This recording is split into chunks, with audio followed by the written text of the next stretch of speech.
సద్గురు సాయినాథ్ మహారాజ్ కి జై. సాయి భక్తులందరికీ నా నమస్కారం. ముందుగా నాకు జన్మనిచ్చిన నా తల్లిదండ్రులకు నమస్కారం తెలియజేసుకుంటూ ఈ కార్యక్రమాన్ని ప్రారంభించబోతున్నాను. నేను ఇంతకుముందు వీడియోలో కూడా మీ అందరికీ చెప్పానమ్మా, మనకి సాయి బంధువులు ఎవరైతే ఉన్నారో పెద్దవారు వాళ్ళని నేను ఇంటర్వ్యూగా తీసుకుంటానని చెప్పాను. ఇవాళ గురు పౌర్ణమిగా మొట్టమొదటిసారిగా నా గురువు గారిని ఇంటర్వ్యూ చేయాలని చెప్పి నేను అనుకున్నాను. అలాగే వారిని స్టూడియోకి తీసుకొచ్చాను ఈరోజు. సో వారి అనుభవాలు, వారి బాబాకి బాబా అంటే ఎలా అనుభవం అయిందో, బాబా పూజ ఎలా చేస్తున్నారు ఏంటి అనేది మొత్తం అంతా వివరాలన్నీ కూడా వారి ముందే అడిగి తెలుసుకుందాము.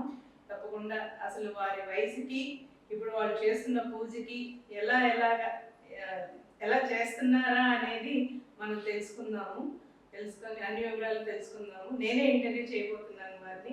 ఇప్పుడే మన స్టూడియోకి వచ్చిన్నారు. వారి పేరు నరసింహన్ గారమ్మ. నాకు 12 సంవత్సరాల నుంచి వారు తెలుసు. సో వారితో అనుబంధం, బాబాతో వారికి ఎలా అనుబంధం ఉందో నేను అన్ని వివరంగా మీ ముందు తెలియపరుస్తున్నాను. నమస్తే అండి. నమస్తే అండి. మీ పేరండి? నా పేరు విశ్వనాథ అప్పల నరసింహం. అప్పల నరసింహం. ఓకే. మీ ప్రాపర్ ఎక్కడ సార్? నా ప్రాపర్ విశాఖపట్నం అండి. విశాఖపట్నం. ఓకే. మీరు ఎన్ని సంవత్సరాల నుంచి హైదరాబాద్లో ఉంటున్నారు? మేము హైదరాబాద్లో 1969 నుంచి ఉంటున్నాం. 1969 నుంచి. మీరు ఎందులో జాబ్ చేసి రిటైర్ అయ్యారు సార్? నేను డిఫెన్స్లో రిటైర్ అయ్యాను. నేను ఆల్ ఓవర్ ఇండియా తిరిగాను. ఓకే. మీరు రిటైర్ అయ్యే సమయానికి హైదరాబాద్లో ఉన్నారా? ఎక్కడ ఉన్నారు? రిటైర్ అయ్యే సమయానికి హైదరాబాద్లోనే ఉన్నారు. ఓకే. మీరు ఇప్పుడు ఎన్ని సంవత్సరాలు సార్ మీకు? నాకు 79 సంవత్సరాలు. 79 సంవత్సరాలు. ఎన్ని సంవత్సరాల నుంచి మీరు బాబా పూజ చేస్తున్నారు? బాబా పూజ చేస్తూ నేను 24 సంవత్సరాలు అయింది. 24 సంవత్సరాల నుంచి చేస్తున్నారు. ఎందుకు మీకు బాబా మీద ఎలా అనుబంధం ఎలా పెరిగింది? మీకు ఎలా చేయాలనిపించింది? ఎవరైనా పెద్దవాళ్ళు, మీ ఇంట్లో వాళ్ళ వారసులు ఎవరైనా చేసేవాళ్ళ ఏంటి వివరం చెప్పండి. నేను డిఫెన్స్లో పనిచేస్తూ నాకు 2000లో షిరిడి దగ్గర అహ్మద్నగర్ అని పోస్టింగ్ వచ్చింది డిఫెన్స్. ఓకే. అక్కడ 4 సంవత్సరాలు పనిచేశాను. ఓకే. ఆ టైంలో ప్రతి ఆదివారం షిరిడి గంట సేపు ప్రయాణం. ప్రతి ఆదివారం బాబా గారి దర్శనం చేసుకునేవాడిని. అక్కడ మా గురువు గారు ఉండేవాడు. ఆయన నాకంటే ముందు అక్కడ ఉండేవాడు. ఆయన వాళ్ళ ఇంట్లో సత్సంగం చేసేవాడు, బాబా గారి సత్సంగం.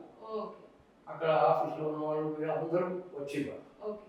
అక్కడ ఆయన నేను వెళ్ళిన తర్వాత సాయినామం ఒక్కటే నాన్న చెప్పమన్నాడు. సో సాయినామం ఒక్కటే నేను చెప్పేవాడిని. ఆ విధంగా మా గురువు గారి ఆశీర్వచనం వల్ల నేను బాబా గారి భక్తులు అయిపోయాను. గవర్నమెంట్ మరి షెడ్యూల్ దగ్గరికే పోస్టింగ్ చేసింది. 6 సంవత్సరాల రిటైర్మెంట్ ఉన్నాక నాకు 4 సంవత్సరాల పోస్టింగ్ వచ్చింది. ఆ విధంగా నేను బాబా గారి భక్తులు అయిపోయాను. అంటే ప్రతి ఆదివారం బాబా దర్శనం చేసుకునేవాడు. ప్రతి ఆదివారం బాబా గారి దర్శనం చేసుకునేవాడిని. లైన్ లేకుండా చేసుకునేవాడు. మీకు అక్కడ ప్రతి ఆదివారం వెళ్తున్నప్పుడల్లా మీకు అనుభవం ఎలా అనిపించేది? ప్రతి ఆదివారం అంటే నాకు ఒక ఆఫీసరు నాకు ప్రేరేపణ చేసేవాడు. మీరు ప్రతి ఆదివారం బాబా గారి దర్శనం చేసుకోండి, మీకు నేను అన్ని ఏర్పాట్లు చేస్తాను. నేను అన్ని ఏర్పాట్లు మీకు చేస్తాను, అది వినియోగించుకోండి అన్నాడు. చాలా సంతోషపడి అన్నాను. అప్పుడు అది వినియోగించుకున్నాను. నాకు ఆ టైంలో ఏమనిపించిందంటే, నేను 1967లో విశాఖపట్నంలో ఉండేవాడిని. ఆ విశాఖపట్నం 67 నుంచి 69 వరకు. ఆ విశాఖపట్నంలో ఉన్నప్పుడు నేను వెంకటరమణ గుడికి వెళ్ళేవాడిని. గుడికి వెళ్తే నేను సుప్రభాతం అది ఒకసారి చదివేసరికి ఆ గుడి వాళ్ళు ప్రసన్నులై వాళ్ళు అన్నారు, శనివారం మీరు రాంది మేము గుడి ఓపెన్ చేయము చెప్పి, మీరు వచ్చిన తర్వాత గుడి ఓపెన్ చేశాక మీరు ప్రవచనాలు అన్ని చదివిన తర్వాత అప్పుడు మేము హారతి అన్ని ఇస్తాము అనేవారు. నేను మా మామయ్య ఇద్దరు వెళ్ళేవారు. ఆ అవకాశం నాకు 2 సంవత్సరాలే దొరికింది. ఆ 2 సంవత్సరాల తర్వాత మా నాన్నగారికి హైదరాబాద్ పోస్టింగ్ వచ్చేసింది. ఆ విధంగా హైదరాబాద్ వచ్చేసాం. ఆ టైం నుంచి మళ్ళీ షిరిడి వెళ్ళే వరకు 2000 సంవత్సరం వరకు నాకు పూజ అంటే ఏమిటో మర్చిపోయాను. ఓకే. పూజ అనేది ఏమీ తెలియదు. తెలియదు. ఓకే. షిరిడి పోస్టింగ్ వచ్చిన తర్వాత ఓకే. అక్కడ సత్సంగం అయిన తర్వాత ఓకే. ఒకరోజు నాకు హైదరాబాద్ వచ్చేసిన తర్వాత కూడా నేను ఒక 2 నెలలు పూజ చేయలేదు. ఓకే. తర్వాత నాకు ఏదో ఒక శక్తి, ఓకే. మీరు బాబాగారి పూజ అది రోజు తెల్లవారుజామున వచ్చి పూజ చేయండి. ఓకే. సో ఆ మొన్నాడే ఓకే. మా భార్య చెప్తే భార్య రేపటి నుంచే పూజ చేయండి, రోజు ఇంట్లో దీపం వెలిగితే మంచిది కదా అవును. అని అప్పటి నుంచి నేను పూజ మొదలుపెట్టాను. ఓకే. పూజలో అన్ని చదువుకునే వాడిని. ఓకే. తర్వాత మా ధనలక్ష్మి గారిని ఓకే. ఆవిడ పరిచయం అయ్యారు. ఓకే. సో అక్కడ రూపారాణి గారు కూడా వచ్చేవారు. ఓకే. సో ఆ టైం నుంచి ఆవిడ చెప్పినవన్నీ చదివేవాడిని నేను. ఓకే. దాని తర్వాత రూపారాణి గారు రాసిన పుస్తకం ఉంది, ఆవిడ పుస్తకాలు ఇచ్చారు. ఓకే. ఆ పుస్తకం కూడా కళ్ళు మూసుకుని ఒక పేజీ చదువుతాను నేను. ఓకే. అది ఏ పేజీ చదవాలి అనేది నాకు అర్థం అవ్వలేదు. ఓకే. ఆవిడ రాసిన పుస్తకం అన్ని పేజీలు అలా ఉన్నాయి, చాలా ఇంట్రెస్టింగ్గా ఉన్నాయి. ఓకే. అప్పటి నుంచి నేను కళ్ళు మూసుకుని ఏ పేజీ వస్తే ఆ పేజీ చదివేవాడిని. చదివారు. ఓకే. అది ఇప్పుడు రిటైర్ అయిన దగ్గర నుంచి ఇదే జరుగుతుంది. ఇవాళ పొద్దున్న వరకు అదే పని చేస్తున్నాను. ఓకే. నేను చాలా సంతోషంగా ఉన్నాను. మీకు ఇప్పుడు ఎన్ని సంవత్సరాలు ఉంటాయి సార్? అమ్మా, మీకు ఎన్ని సంవత్సరాలు? 79 సంవత్సరాలు. 79 సంవత్సరాలు. మీరు ఉదయం ఎన్నింటికి పూజ మొదలెడుతున్నారు? నేను ఉదయం 4 గంటలకు పూజ మొదలు పెడతాను, 5:30 వరకు పూజ అవుతుంది. పూజ అవుతుంది 4 గంటలకే. అంటే మరి మీరు ఎప్పుడైనా చలికాలం ఉంటుంది, బాగా చలి ఉంటుంది, మరి మీ వయసుకి లెగలేకపోవచ్చు, మరి మీరు ఎలాగా ఈ కార్యక్రమం ఎలా చేయగలుగుతున్నారు చెప్పండి? నాకు కాలంతో సంబంధం లేదు మొదటి సంగతి. ఓకే. రెండో సంగతి ఏంటంటే ఆ బాబా గారు ఓకే. ఆ టైంకి లేపేస్తున్నారు. ఓకే. అలారం అనేది ఎప్పుడూ అవ్వదు. ఓకే. ఆ టైంకి బాబా గారు నన్ను లేపేస్తున్నారు. ఓకే. లేపేసిన తర్వాత మరి నాకు నిద్ర పడదు. ఓకే. లేచిన తర్వాత తెలుగు రాగానే 5-10 నిమిషాల్లో లేచిపోతాను. ఓకే. లేచిపోయి స్నానం అన్నీ చేసుకుని మడిగా అన్నీ పెట్టుకుని ఓకే. సో హాయిగా పూజ చేసుకుంటున్నాను. ఓకే. నా జీవితం ఇంత హాయిగా ఉంటుందని నేను అనుకోలేదు. ఓకే. అంత హాయిగా ఉంది నా జీవితం. ఓకే. అంత బాబా గారి దైవాలే. అంత బాబా ఆయన్ని నమ్ముకుంటే ముఖ్యంగా ఆరోగ్యం బాగుంది. నేను చేసే పూజ ఆరోగ్యం గురించే చేస్తాను. ఓకే. అందరికీ ఆరోగ్యం బాగుండాలి అనేది చేస్తాను. ఓకే. కానీ భక్తులు మరి కొంతకాలం అయిన తర్వాత వాళ్ళ ప్రాబ్లమ్స్ కూడా చెప్తున్నారు. ఓకే. చెప్తూ ఉంటే అవి కూడా నేను చేస్తున్నాను. చేస్తున్నారు. బాబా గారు చాలా మటుకు నాకు ఓకే. సహాయం చేసి వాళ్ళందరికీ కూడా సహాయం చేస్తున్నారు. ఓకే. మీరు దైనందిన కార్యక్రమాల్లో ప్రతిరోజు మార్నింగ్ పూజ మొదలెట్టిన దగ్గర నుంచి ఏమేమి స్తోత్రాలు చదువుతున్నారు సార్? ఏమేమి చేస్తాను. ఏమేమి చదువుతారు? పొద్దున పూజ అయిపోతుంది. పూజలోనే మీరు చదివే పూజలో నేను లలితా సహస్రనామం చదువుతాను. ఓకే. దేవి గడ్డమాల చదువుతాను. ఓకే. కనకధార స్తోత్రం చదువుతాను. ఓకే. లక్ష్మీ అష్టోత్తరం చదువుతాను. ఓకే. లింగాష్టకం చదువుతాను. ఓకే. సౌభాగ్య శిరామ చదువుతాను. ఓకే. ఇంకా ఒకటి 2 చదువుతాను. హనుమాన్ చాలీసా ఇవన్నీ నేను రోజు దైనందిన కార్యక్రమాలు నేను నాకు మొట్టమొదటి నుంచి అలవాటు. ఏది మాట్లాడినా చాలా గట్టిగా మాట్లాడతాను. కాబట్టి ఈ పూజ కూడా ఈ గంటన్నర నేను చాలా గట్టిగా చదువుతాను. ఆ చుట్టుపక్కల వాళ్ళు కూడా ఎంతో సహకరిస్తున్నారు. చుట్టుపక్కల వాళ్ళకి ఆ గంటన్నర నిద్ర ఉండదు, కానీ వాళ్ళు చాలా సహకరిస్తున్నారు. ప్రతిరోజు ఇవన్నీ చదువుతారు, ఇవన్నీ కంపల్సరీ చదువుతారు. హనుమాన్ ఉదయం 4 నుంచి 5:30. దేవి గడ్డమాల చదువుతాను. ఏదన్నా ఒక రోజు ఎక్కడైనా ఎప్పుడైనా ప్రతి మనిషి మానవుల్లో ఇవాళ లెగలేకపోవచ్చు, కాసేపు నాకు చేద్దాంలే, అలాంటిది ఏదన్నా అనిపించింది? ఈ రోజు వరకు అనిపించలేదు. ఈ రోజు ఎందుకంటే నేను చదివేవన్నీ నేను ఒక పుస్తకం మీద రాసుకున్నాను, పేజీ నంబర్స్ తో పాటు. సో ఆ లైన్ ప్రకారమే నేను చదువుతాను. కాబట్టి ఏది అశ్రద్ధ అనేది లేదు, మరుపు అనేది నాకు చాలా వస్తుంది, కానీ అది రాసుకుంటాను కాబట్టి నాకు మరుపు అనేది లేదు. మరి ఇప్పుడు ఇన్ని సంవత్సరాల నుంచి మీరు బాబాకి మీరు పూజ చేస్తున్నారు, బాబాతో ఒక రకమైన మీకు అనుబంధం ఏర్పడింది. ఏదో బాబా అలేలు చూపించారు, ఈ లీల చూపించారు అని కాకుండా అసలు మీ జీవితంలో ఇంత చక్కగా మీరు ఇన్ని సంవత్సరాల నుంచి ఆపకుండా చేస్తున్నప్పుడు మీకు బాబాతో ఆ అనుబంధం మీకు ఎలా మనసుని మీకు ఎంత హ్యాపీనెస్ ఇస్తుందో చెప్పండి. అది నాకు చిన్నప్పటి నుంచి ఏది చదివినా అది తప్పో ఒప్పో నేను చూడను. నేను టకటకటక అలా చదువుకుంటూ పోతాను. కాబట్టి పూజలో కూడా అదే అలవాటు అయిపోయింది. ఎక్కడ ఆగే ప్రశ్న లేదు. ఆ విధంగా బాబా గారు నాకు చల్లగా చూస్తున్నారు. అందరు దేవతలు చల్లగా చూస్తారు, కానీ నేను చేసేది ఎక్కువగా బాబా గారి పూజ. కాబట్టి ఆయన మాత్రం ఆయన శక్తి ఎంతో చెప్పలేదు. నా అనుభవం, నేను అబద్ధాలు ఆడను. నేను బాబా గారి భక్తుడు అవ్వకముందు అవతారం ఆడేవాడిని. ఆ బాబా గారి భక్తుడు అయిన తర్వాత నిజం తప్ప అబద్ధం చెప్పను. ఏదైనా పరిస్థితిలో చెప్పవలసి వస్తే ఆ పరిస్థితి రానే రాదు. బాబా గారు అటువంటి పరిస్థితి ఈ రోజు వరకు నాకు రానివ్వలేదు. ఇప్పుడు మీకు వయసు అయ్యింది, మరి 79 సంవత్సరాలు అంటే మామూలు విషయం కాదు. ఈ వయసులో కూడా మీరు ఎంతో ఉత్సాహంగా పూజ చేస్తున్నారు, ఆరోగ్యంగా ఉన్నారు అని అంటే అందుకు కేవలం ఈ పూజ చేయడం వలన, లేకపోతే బాబా గారి ఆశీర్వాదం వలన? ఈ పూజ బాబా గారి ఆశీర్వాదం ఉంది, కానీ ఏంటంటే నాకు 1972 నుంచి నేను రాత్రి 8 గంటలకు పడుకుంటాను. పొద్దున్న లేవడం 5:30 లేస్తాను. 72 నుంచి పొద్దున్న లేచి కాఫీ తాగడం, టిఫిన్ తినడం, భోజనం చేయడం, ఇవన్నీ టైం ప్రకారం చేస్తాం. నాకు నా భార్యకి నిద్ర అఖండమైన నిద్ర వస్తుంది. ఇద్దరికి 8 గంటలు పడుకుంటే 10 నిమిషాలు తర్వాత ఏంటంటే మరొక సుఖం నాకు. ఆ బాబా గారు ఇచ్చిన సుఖం ఏంటంటే మా ఇంటికి ఎవరు రారు. అంటే మా బెల్లు కూడా పెట్టింది పేరుకే ఉంటుంది, బెల్లు కానీ ఎవరు ఆ విధంగా ఆయన. అంటే మీ పిల్లలు ఇద్దరు సెటిల్ అయిపోయారు? ఇద్దరు సెటిల్ అయిపోయారు. అమ్మాయి ఏమో యూఎస్లో అమెరికాలో ఉంది, ఆ అబ్బాయి ఏమో చెన్నైలో ఉన్నాడు.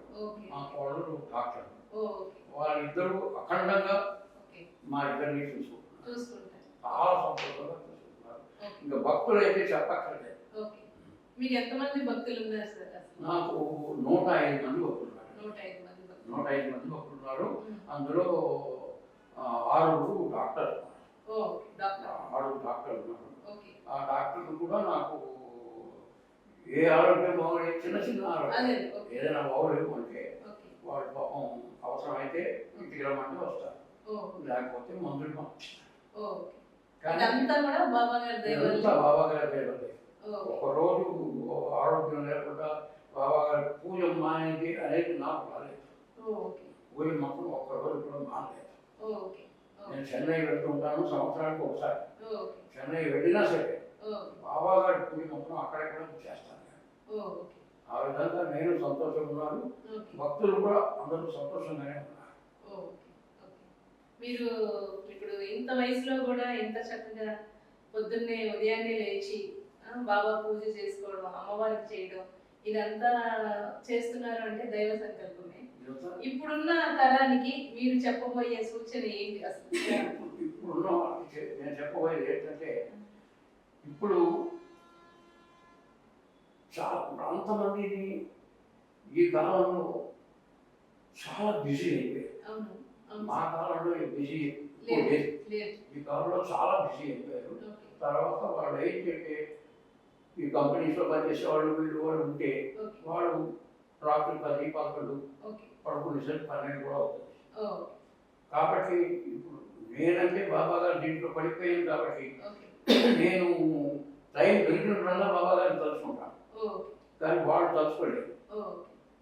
కాబట్టి వాళ్ళు ఏంటంటే 10 గంటలకు పడుకున్నా పర్వాలేదు, 11 పడుకున్నా, 12 పడుకున్నా, ఇలా పడుకోగానే బాబా బాబా బాబా అని 3 సార్లు అనుకుని పడుకోవాలి.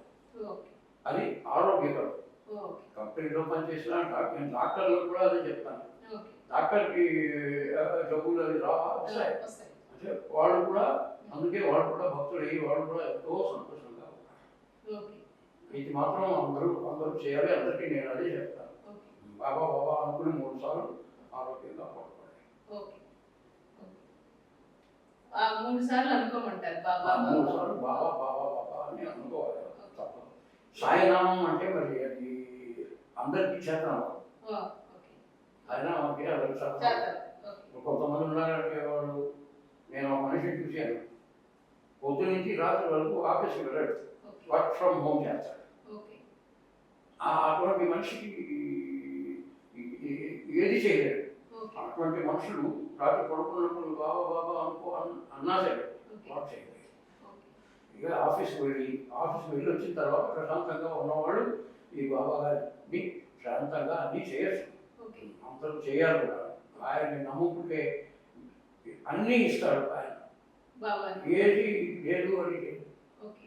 3 రోజుల క్రితం జరిగింది ఓకే. చెప్పండి. మా ఇంటి దగ్గర. చెప్పండి. నేను మా ఇంటి దగ్గర 4 అడుగులు వేసి నడుచుకుని నేను వస్తున్నాను. ఓకే. వెనకాల నుంచి ఒక అబ్బాయి నా పేరు పట్టిస్తున్నాడు. ఓ, ఓకే. స్కూటర్ మీద. ఓకే. తల్లిదండ్రులు తండ్రి స్కూటర్ మీద తీసుకెళ్తున్నాడు, స్కూల్కి తీసుకెళ్తాడు. తక్కువ వాడు పట్టిసేపు చూస్తే అక్కడ ఏంటంటే రోడ్డు మీద నడిచే ట్రాక్టర్లు వెహికల్ అన్నీ ఉన్నాయి. ఒక స్కూటరు, ఒక మనిషి నడవడం తప్ప లేదు. వాడికి వెళ్ళడానికి జాగా లేదు ఆ స్కూటర్ వాడికి. అందుకని వాడిని రక్షిస్తున్నాడు, నన్ను కూడా రక్షించాడు. అది లేకపోతే వాడు స్కూటర్ కుదిరితే నేను ట్రాక్టర్ మీద పడిపోతాను. ఆ విధంగా నన్ను బాబా గారు ఒకసారి ట్రైన్ యాక్సిడెంట్లో నాకు చెన్నై వెళ్తుండగా ట్రైన్ రాత్రి 1 గంటకి నేను పడిపోవచ్చు. అది కూడా ఆయన రక్షించారు. అలాగా ఆయన్ని నమ్మితే అన్ని విధాల సౌకర్యం ఉంటుంది. ఒక్క ఆరోగ్యమనే కాదు, అన్ని విధాలా ఆయన చూసుకుంటాడు. మరి నేను అనకూడదు కానీ నాకు తెలియకూడదు. మరి ఏ దేవుడు ఎలా చూస్తాడు అనేది నాకు తెలియదు. కానీ బాబా గారు మాత్రం అన్నీ చూస్తాడు. ఇది అది ఏమీ లేదు. కానీ ఏంటంటే ఆయన నమ్ముకోవాలి, పొద్దులు లేచి అవకాశం ఉన్నవాడు పూజ అది చేయాలి.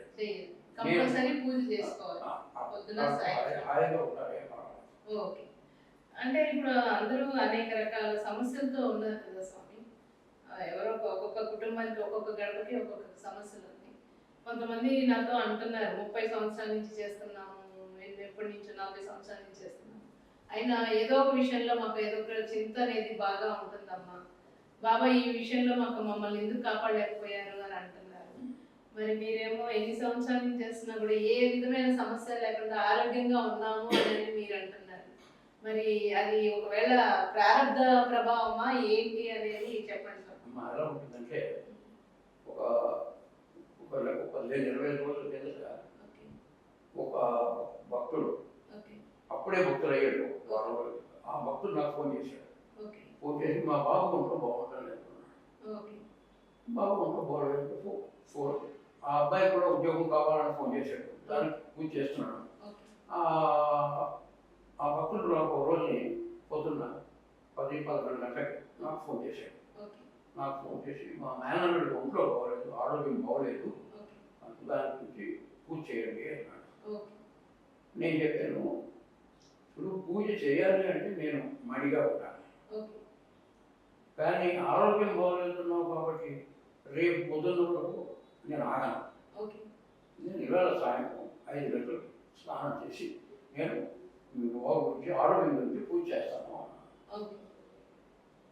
నేను ఇంకా 5 గంటలకి ఇంకా పూజకి వెళ్ళలేదు. నాకు 4 గంటలకి ఆయన ఫోన్ చేశాడు. ఫోన్ చేసి వాళ్ళ బాబు లేడు, కాలం చెందాడు. అందుకని నేను బాబా గారిని నమ్మను, నేను ఏ దేవుడిని కూడా నమ్మను, నాకు దేవుడు అనేవాడు లేడు అని ఏడుస్తున్నాడు పాపం. అలాగ ఒక 10 నిమిషాలు ఏడ్చాడు. నేనేం మాట్లాడలేదు. నేను పెట్టాను. దాని తర్వాత ఆయనకి నేను బ్లెస్సింగ్స్ ఇస్తాను. అది కూడా నేను ఇవ్వలేదు. సో ఆయన కష్టంలో ఉన్నాడు. ఆయనకి బాబా మీద నమ్మకం లేదు అనుకోకూడదు. ఒక 10-12 రోజులు నేను ఇవ్వలేదు, ఏమీ ఇవ్వలేదు. పడమలో గురువు అన్నాడు, ఆయన ఫోన్ చేశాడు. బాబా గారు నాకు బ్లెస్సింగ్స్ ఇవ్వడం లేదు, బ్లెస్సింగ్స్ ఇవ్వడం లేదు అంటే నువ్వు బాబా గారిని నమ్మను అని చెప్పావు. నమ్మను అని చెప్పినప్పుడు నేనేమి మాట్లాడకూడదు. దీన్ని కోపంలో నేను అన్నాను, నేను బాబా గారిని నమ్ముతాను. బాబా గారిని నమ్మకపోతే మీ పూజల వల్ల నాకు ఉద్యోగం ఎలా వచ్చింది ఓకే అని వాడే ప్రశ్న వేశాడు. ఓకే చాలా సంతోషం, ఇవాళ నుంచి నీ గురించి పూజ చేస్తాను అన్నా. ఓకే ఇంకొక ఇన్సిడెంట్ ఏంటంటే బాబా గారికి ఆ రోజుల్లో నేను తెల్లవారుగా 3:30కి తీసేవాడు. ఓకే 3:30 నుంచి 5:30 వరకు బాబా గారు పూజ చేసేవాడు. ఓకే సాయంత్రం మా ఇంటి దగ్గర గేట్ దగ్గర నిలబెడతాను. ఓకే నిలబడితే మా పక్కిల్లు కాకుండా ఆ పక్కిల్లో ఒక మున్సిపల్ సూపర్వైజర్ ఉన్నాడు. ఓకే ఆయన నమస్కారం అండి బాబా గారు, నమస్కారం అన్నా. ఓకే మిమ్మల్ని ఒక ప్రశ్న వేయాలండి, జవాబు ఇస్తారా? తప్పకుండా ఇస్తా చెప్పాలి. మరీ 3:30 లేచి వాయించేస్తున్నారు, మీరు పడుకోవాలా వద్దా అన్నారు అని అడిగాడు. నీకు దీనికి ప్రశ్నకి జవాబు కావాలా అని అడిగాను. కావాలి అన్నాడు. మంచిది, నేను కూడా కొన్ని ప్రశ్నలు వేస్తాను చెప్పాను. అడగండి అన్నాడు. నువ్వు ఎన్ని గంటలకు పడుకుంటావు అని అడిగాను. నేను రాత్రి 10:30 11 పడుకుంటాను. పొద్దున్న ఎన్ని గంటలకు లేస్తావు? పొద్దున్న 7 గంటలకు లేస్తాను. నేను ఎన్ని గంటలకు పడుకుంటాను? మీరు 8 గంటలకు పడుకుంటాను. నేను ఎన్ని గంటలకు లేస్తాను? మీరు లేవడమే కదండి నా బాధ అంతాను. అలా కాదు, ప్రశ్నకి జవాబు చెప్పు. మీరు 3:30 లేస్తారు. నీకు జవాబు కావాలా? కావాలి, చెప్తాను. ఇవాళ రాత్రి నువ్వు పడుకో 10:30కి, నేను 8 గంటలకు పడుకుంటాను. రేపు పొద్దున నువ్వు 7 గంటలకు లే, నేను 8 గంటలకు లేస్తాను. మరి పూజ అన్నాడు. పూజ అంటే ఏంటి? మీకు బాబా గారి పూజ నచ్చలేదు కాబట్టి నేను చేయను. బాబా గారు ఎవరికైనా కష్టం వస్తే ఆ పని చేయొద్దు అని చెప్పారు. అందుకని నేను మొత్తం చేయను. బాబా గారు మీరు పూజ మాత్రం మానడానికి వీల్లేదు అన్నాడు.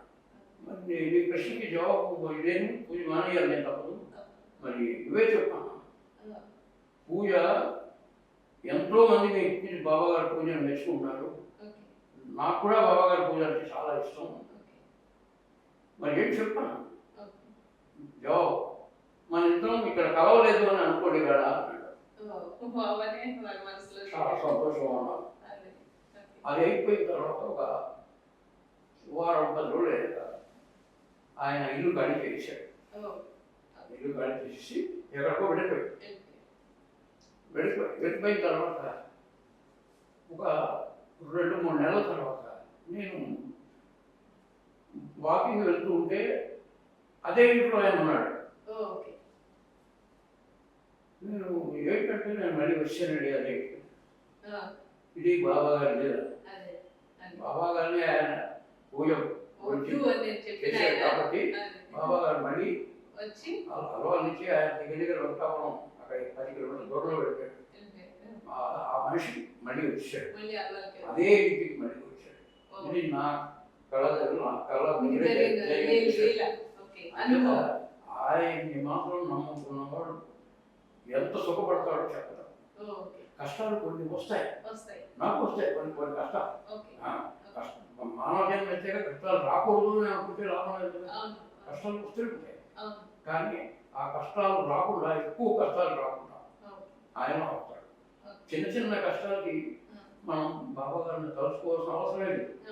పెద్ద కష్టాలు వస్తాయి, ఆయన తలుచుకోవాలి. ఆరోగ్యం బాగోలేదు, మనిషిలో దగ్గు వచ్చింది, ఆయన తలుచుకుంటే ఎలా? అదే ఆయన్ని అవమానం చేసినట్టు లెక్క. చిన్న కష్టాలు వచ్చినప్పుడు మనం ఆయన్ని సహాయం చేయాలి అందం. అది తప్పదు. అది నా ఉద్దేశం. కుటుంబం అన్నాక ఇప్పుడు భార్య, భర్త, పిల్లలు, వాళ్ళ అల్లుళ్ళు, కోడళ్ళు, ఇలా ఏదో ఒక ద్వారా కుటుంబంలో మనిషికి అన్నాక సమస్య అనేది ఉంటుంది. లేకపోతే ఆరోగ్య సమస్యనే కానీ ఏదో ఒక చింత ఉంటుంది. ఫైనాన్షియల్గా కానీ ఏదో ఒక చింత ఉంటానే ఉంటుంది. ఇవాళ మరి మీరు 79 సంవత్సరాలకు కూడా రెగ్యులర్గా ఇంత పూజ చేసుకుంటూ బాబా బాబా గురించి చెప్తున్నారు అని అంటే అది మరి మీరు మీ కుటుంబంలో కూడా ఇప్పుడు మీరు మీ పిల్లలు వాళ్ళు అందరూ ఉన్నారు కదా, మీ మనసుకి ఎటువంటి చింత తగలేదా? లేకపోతే మీకు ఆ సమస్య రాక మీరు అలా చేస్తున్నారా ఏంటనేది భక్తులకి తెలియజేయాలి. నాకు 72లో నా మ్యారేజ్ అయింది. Okay sir. 72లో నా మ్యారేజ్ ఉన్నప్పుడు నేను యూపీ ఉత్తరప్రదేశ్లో ఉన్నాను. ఆ రోజు నుంచి ఈరోజు నాకు అటువంటి సమస్యలు ఏమీ రాలేదు. మా కొడుకు ఉన్నాడంటే వాడు ముత్యం, కోడలు వజ్రం. అలాంటప్పుడు గొప్పగా చెప్తున్నారంటే బాబావారి ఆశీర్వాదం. తర్వాత నా మొబైల్లో చూడండి, మొబైల్ కూడా రాసి పెట్టండి. అంత చక్కగా చూసుకుంటున్నాను. నాకు ఏ పెద్ద ఖర్చు అయినా సరే, మా ఏసీ పాడైపోయింది అంటే మా కొడుకు కోడలు ఇక్కడ ఎవరికో చెప్పి ఏసీ వేయించేస్తాడు. ఫ్రిడ్జ్ పాడైంది అంటే కొత్త ఫ్రిడ్జ్ వేయించేస్తాడు. మొన్న టీవీ పాడైందంటే టీవీ వాళ్ళు రెస్పాన్స్ అవుతున్నది ఎక్కువగా. సో మా కొడుకు ఫ్రెండ్ అన్నాడు, అప్పుడు నేను సంజయ్తో చెప్పాను, మీకు టాటా స్కై వేయించేస్తాను. మాటలే ఎక్కువ టైం పట్టింది కానీ టీవీ ఫిక్స్ చేసేసరికి అరగంటలో ఫిక్స్ చేసి వెళ్ళిపోయాడు. ఆ వెళ్ళిపోయిన వాడికి ఆ మెకానిక్ నేను అడిగాను, నాయన ఎప్పుడైనా ప్రాబ్లం వస్తే ప్రాబ్లం అనేది రాదండి, మీకు ప్రాబ్లమే రాదు, నేను చెప్పాను చూడు, అది ఐటమ్స్ కొన్ని ఉన్నాయంటే వాటికి ప్రాబ్లమ్స్ రాదు అంటే నేను నమ్మను. ఏదో చిన్న ప్రాబ్లమ్స్ వస్తాయి. ఆ అవి వస్తే నేను ఈ 79 ఏళ్ళ మనిషిని ఎక్కడికి వెళ్తాను? నేను ఫోన్ చేయడం తప్ప నేను ఏం చేయలేదు. వెంటనే వాడు నా ఫోన్ నెంబర్ తీసుకోండి, మీకు ఏ ప్రాబ్లం వచ్చినా సరే నేను ఇంటికి వచ్చి చేస్తాను. అలాగే ఎవరు చెప్పడం. ఎప్పుడు ఈ రోజు ఎలా ఉన్నాయంటే మనం ఫోన్ చేస్తే ఆ ఫోన్ లిఫ్ట్ చేయడానికి రాష్ట్ర టీవీ వరకు ఉంది, నేను ఫోన్ చేస్తాను, నేను ఫోన్ చేస్తే వాడు లిఫ్ట్ చేయను, నంబర్ తెలుసుకోవచ్చు కదా, అవి నేను ఫోన్ చాటాడు కలిసి వాడు లిఫ్ట్ చేయరు. ఇలాంటి ప్రాబ్లమ్స్ ఏమీ లేకుండా బాబా గారు నన్ను ఎంతో చక్కగా కాపాడారు. నాకు నా అదృష్టం ఏంటంటే నా కజిన్ బ్రదర్స్, నా కజిన్ సిస్టర్స్ వాళ్ళు యూఎస్లో వండినవాడి, ఎక్కడ వండినవాడి, వాళ్ళు నన్ను ఎంతో చక్కగా చూసుకుంటున్నారు. నాకు చక్కగా చూసుకోని మనిషి అనేవాడు లేడు.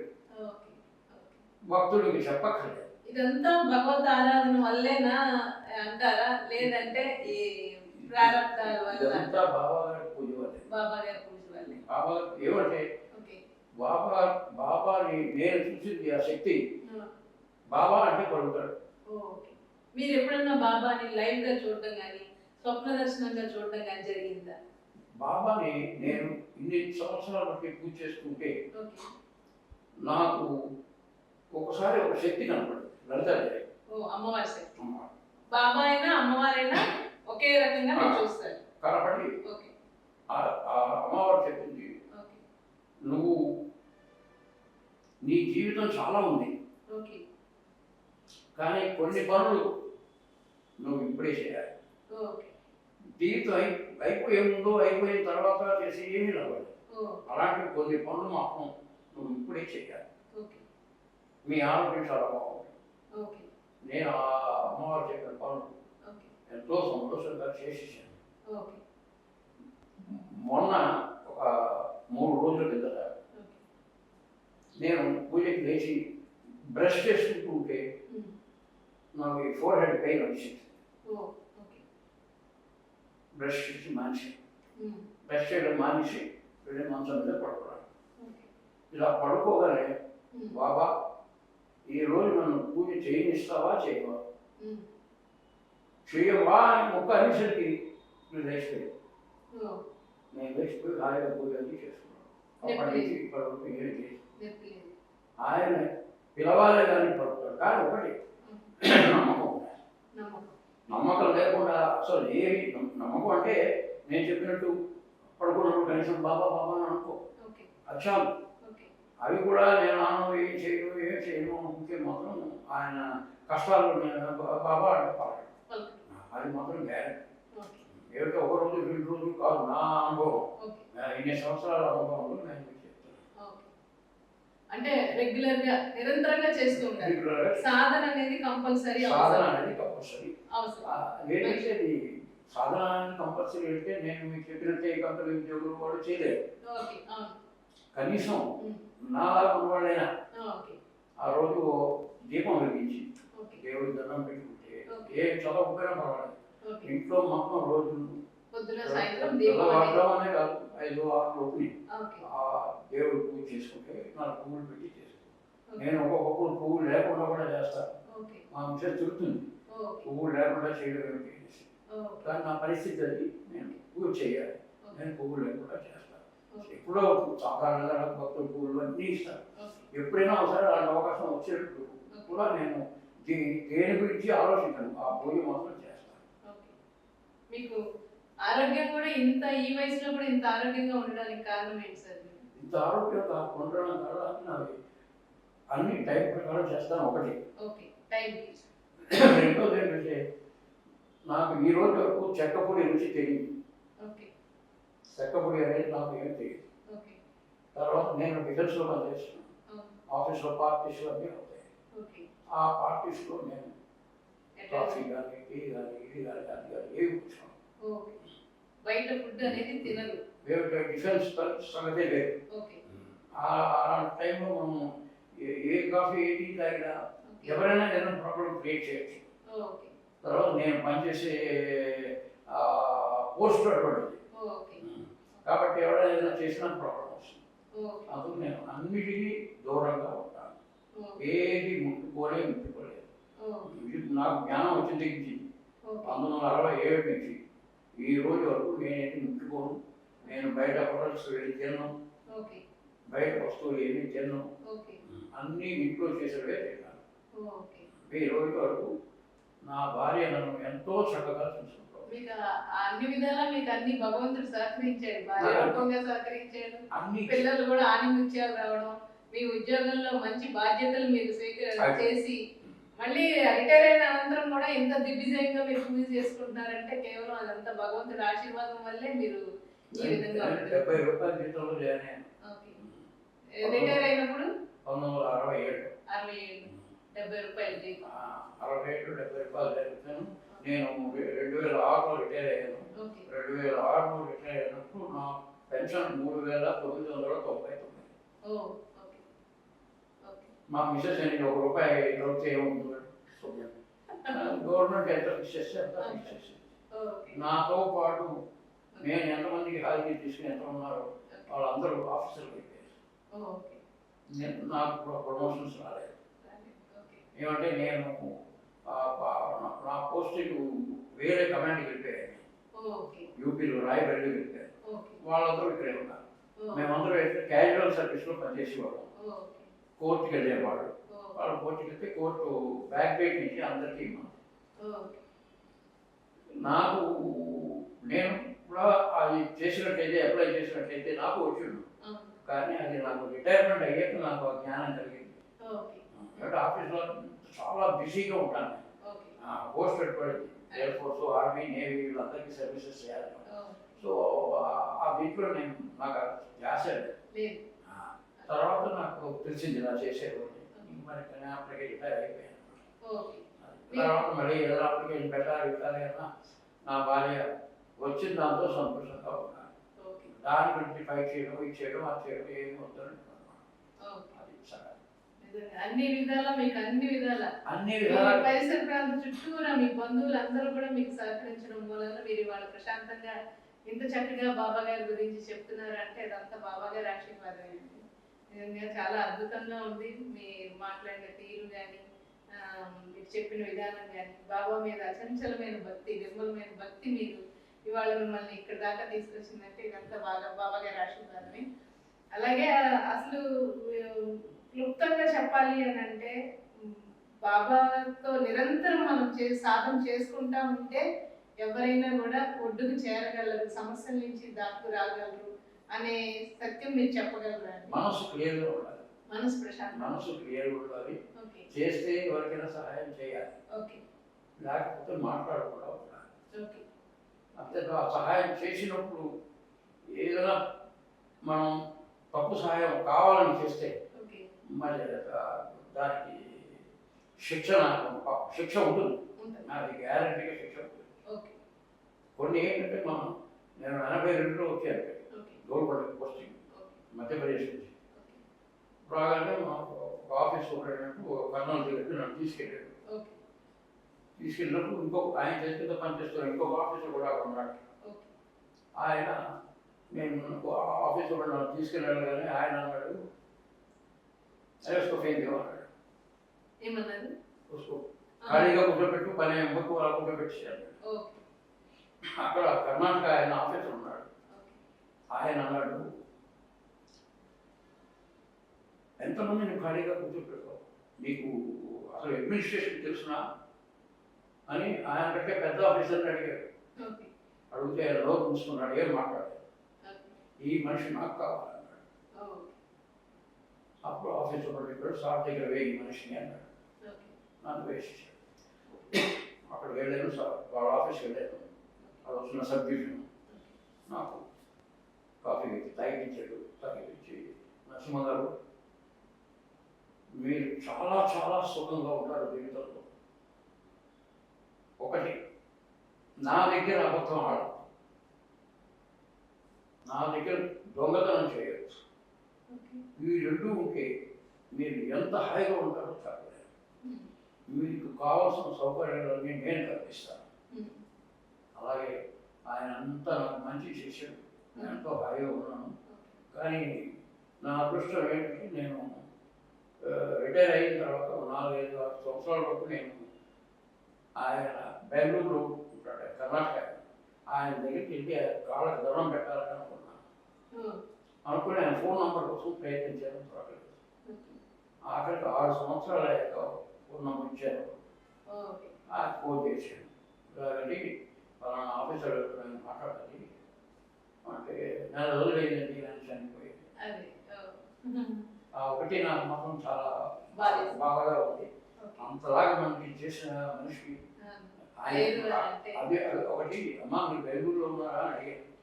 మేము బెంగళూరులో వెళ్ళినప్పుడు రిటర్న్ అయిన నుంచి ఇక్కడే హైదరాబాద్లో బేగంపేటలో ఉన్నాం. హైదరాబాద్ బేగంపేటలో ఉన్నది కూడా మనకు తెలియదు. ఎందుకు చెప్తున్నానంటే, ఆ విధంగా మనం మంచిగా ఉంటే అవతల మనిషి కూడా మనిషి సాయం చేస్తాడు. సో అది బాబా గారు చేసే లేదా. బాబా గారి దగ్గర ఆ మంచితనం అనేది, ఆ గుణం ఆయన కనిపెట్టాలి. మరి నాకు ఎలా వచ్చిందో ఏమిటో నాకు తెలియదు. కానీ బాబా గారు భక్తులు అవ్వక ముందు ఎలా ఉండేవాడు వేరు. కానీ బాబా గారు భక్తులు అయిన దగ్గరికి మాత్రం నాకు బాబా గారు ఏది ఇవ్వలేదు అంటే నేను చెప్పలేదు, అన్నీ ఇచ్చాడు. అన్నిటికంటే మించిన ఆరోగ్యం ఇచ్చాడు. నాకు అలాగే ఉంది, నా భార్యకి అలాగే ఉంది. ఇప్పుడు చిన్న క్వశ్చన్ అడుగుతాను సార్. యాక్చువల్గా బాబా క్రోధం అయ్యి ఉండకూడదు అంటారు కదా, ఈర్ష్య అసూయ అది ఉండకూడదు అంటుంటారు. నాకు మీరు 10 సంవత్సరాల నుంచి మీరు నాకు తెలుసు, కానీ ఎప్పుడు కూడా మీరు ఒక్క మాట కూడా మమ్మల్ని ఒక్క మాట కూడా అనలేదు కూడా. కానీ మీ స్వభావంలో నేను చూస్తున్నప్పుడు మధ్య మధ్యలో కొంచెం కోప స్వభావంగా కనబడుతూ ఉంటారు. మరి ఆ కోపానికి కారణం దేని వల్ల వస్తుంది, ఎందువల్ల వస్తుంది? కోపానికి కారణం అంటే, ఏదైనా ఒక మనం మంచి కోరితే అవతల వాడు అది చేయకపోతే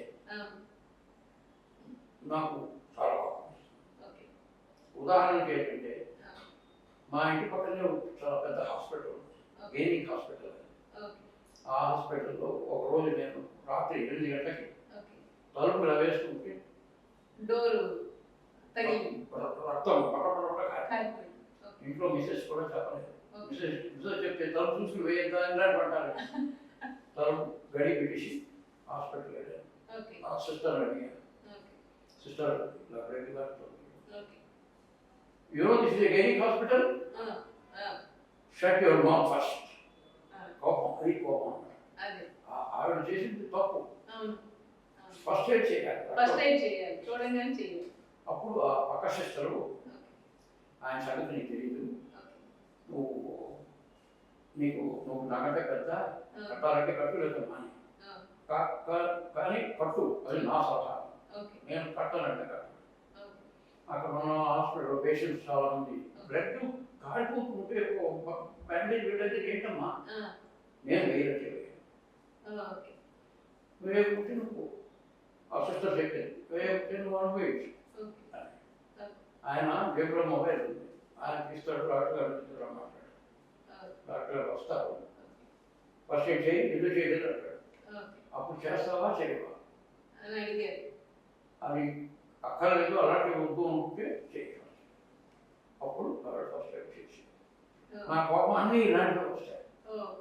ఏమీ అంటే లేదు ఎదుటి వ్యక్తి వాళ్ళు సరిగా ఉండకపోతే వాళ్ళ స్వభావం కనుక వ్యతిరేకంగా ఉంటే అంతే. అప్పుడు మీకు కోపం అనేది వస్తుంది. తర్వాత నాకేంటంటే నా కోపానికి అక్కడ ఉన్న వాళ్ళు అందరూ సపోర్ట్ చేస్తారు. ఓకే.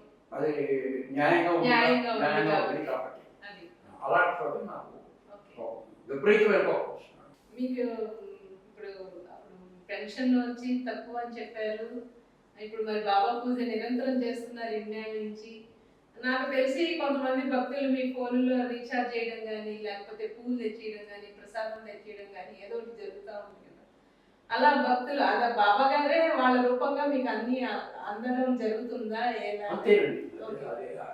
మీరు అడగకపోయినా కూడా ఏం చేసినా సరే బాబా గారే అన్ని వాళ్ళ చేత చేయిస్తున్నారు. ఓకే. ప్రసాదాలు అవుతాయండి. ఓకే. ఒక స్వీట్ షాప్ వాళ్ళు 15 సంవత్సరాలు ఇస్తున్నారు స్వీట్. ఓకే. బాబా గారు ఇప్పుడు ఏది కావస్తే అది తీసుకోండి, నేను వెళ్తాను. ఏది కావస్తే అది తీసుకోండి, ఏది కావస్తే కాదమ్మా ఓకే. చూసి ఫ్రెష్ స్వీట్ ఏంటంటే ఓకే. కొన్నాళ్ళు ఏమిటంటే నేను ఇంటింటికి పంచి ఇవ్వండి. అక్కడ చుట్టుపక్కల ఓకే. ఆ ఇంటింటికి అందరికి పంచి ఇవ్వండి. ఓకే.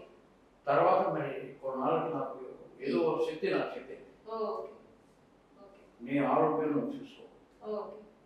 ప్రసాదం ఇంటికి ఎవరైనా వస్తే ప్రసాదం ఓకే అని చెప్పింది.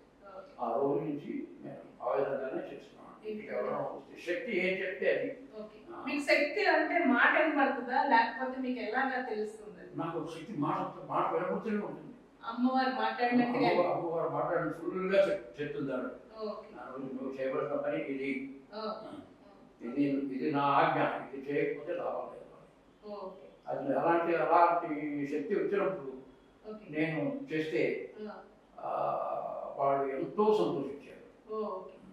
వాళ్ళ సంతోషం చెప్పలేదు, మనకి చెప్తారు సంతోషం అని, కానీ మనిషి నేచురల్గా సంతోషిస్తాడు. సో ఆ విధంగా అంటే మీకు సందర్భానుసారం ఎప్పుడన్నా అమ్మవారు అలా శక్తి వచ్చినప్పుడు మీకు తెలుస్తుందా? రెగ్యులర్ గా మీరు పూజలో కూర్చున్నప్పుడు ఎవరైనా ఒక సమస్య ఏదైనా అడిగినప్పుడు మీరు చెప్పగలుగుతారా? అది ఏం లేదు. నాకేంటంటే నేను ఏది చదివినా సరే ఆ సమయంలో అకస్మాత్తుగా ఆ శక్తి చెప్తున్నాను. నేను హనుమాన్ చాలీసా చదివినా చెప్తుంది, నేను బాబా గారు చదివినా చెప్తుంది, ఏది చదివినా సరే చెప్తుంది. మొన్న పెద్ద పెద్ద యమదారు వాడు రాత్రి కలో యమదారు వాడు నన్ను తీసుకెళ్ళిపోతున్నాడు. యమదారు వాడు బాబా గారు అంటే అప్పుడు బాబా గారు నేను మొదటిసారి చూడలేదు. ఈ 20 సంవత్సరాలు బాబా గారిని ఎప్పుడు చూడలేదు.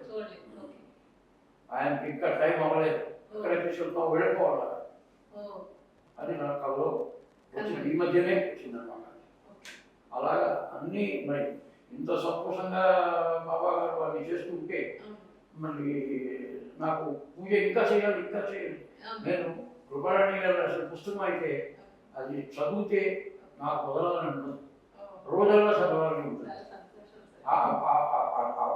ఏ చాప్టర్ చదివినా సరే ఆ చాప్టర్ అలా ఇంకా చదవాలని ఉంటుంది. తర్వాత నేను చదివేవి కూడా, నేను లలితా సహస్రనామం అన్నీ చదువుతాను, అవి కూడా మళ్ళీ చదవాలి. కానీ సర్కమ్స్టాన్సెస్ అన్నీ అవి జరగలేవు.